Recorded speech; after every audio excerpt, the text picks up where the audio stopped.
Each year, the Society of LGBTQ Entertainment Critics gives out a Trailblazer Award.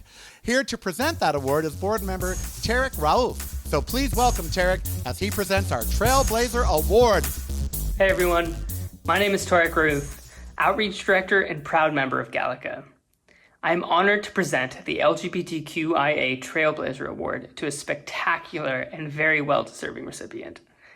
The Trailblazer Award is a special accolade, one that recognizes people who have managed to forge paths to success no one has ever walked before. They create art that inspires empathy, truth, and equity, and give us hope for a new generation to walk the very same path. On behalf of everyone at GALECA, I am proud to present this year's award to the brilliant, the beautiful, and the poised Michaela Jaé Rodriguez. She captured our hearts 3 years ago with her role as Blanca Evangelista on Pose, and now she's rightfully been nominated for an Emmy, making her the first ever trans woman up for a leading acting category. A trailblazer if I ever did see one. Here to accept the award is Michaela Jaé herself.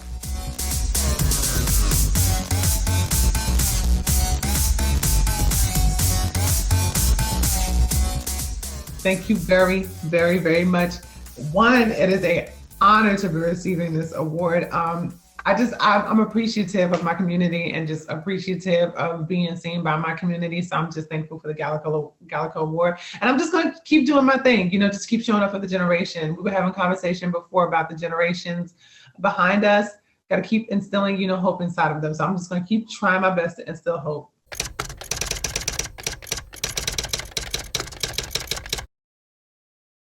For me, it's a balance. I mean, there are moments where I'm just like, I just wish I wasn't seen as just the trans, quote unquote commodity. But there are also moments where I know that there's a generation behind me that needs to know what transness looks like, and also how we are being represented in the world and how we're standing out more than we ever stood out before, because we're having the space to do it and we're allotted the space to take up, So, I mean, there's weird feelings over it, and I always teeter and totter on the fence when it comes to this, because I always want to be seen as a human first.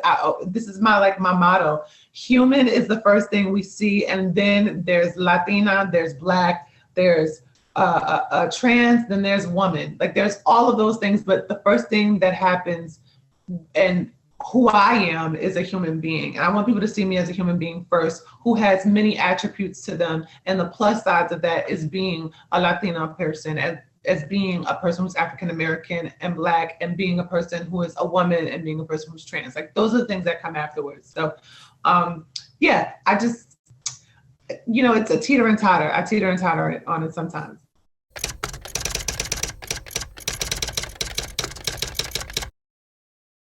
Believe it or not, I had a lot of influences in my life. I was, I grew up around individuals, not to mention, I'm a young spirit. I'm a young soul and a young spirit, but also I had a lot of people around me who, had gone through the AIDS epidemic, who had friends. My mom, main person who had that, my father, someone also who had friends who dealt with HIV and AIDS. So they enforced the stories upon me so that I knew about it. I also had wonderful opportunities in my life that taught me automatically, like Rent, being a part of Rent the Musical and giving me a crash course on what it was like, and actually being the vessel for a character who actually had to deal with it. So when I got into Pose, I had already had my research done. I had already had the people behind me who knew individuals who had succumbed to HIV and AIDS. So I knew that every single thing that I had within inside of me, the research that I had, along with the research that I was going to be doing more of, because there were just certain things that I didn't know about, because I'm human.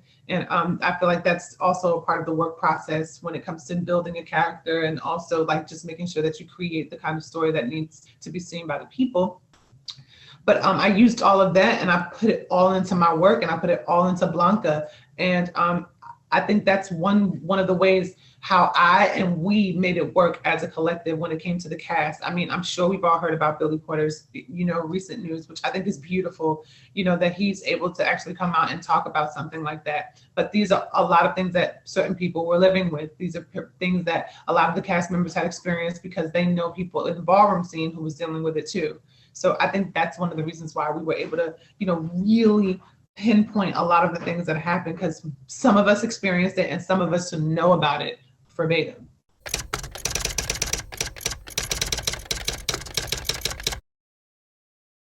I'm very happy. I wanted people to really see, you know, Michaela Jaé. I wanted to separate myself from Blanca. Not that Blanca was a bad character. She was actually an inspirational character to me. She inspired me so much that I'm doing what I love to do now. You know what I mean? Like the words from the pages of the script came to life and I started really receiving the words that she was saying, not what Michaela was saying. So now I'm living and I'm happy and I'm chasing my music career as much as I can. And, you know, I'm trying to get into that sector of pop R&B. You know, I want to be the girl who's really changing the game. And it's happening quicker than I thought. And I'm liking it.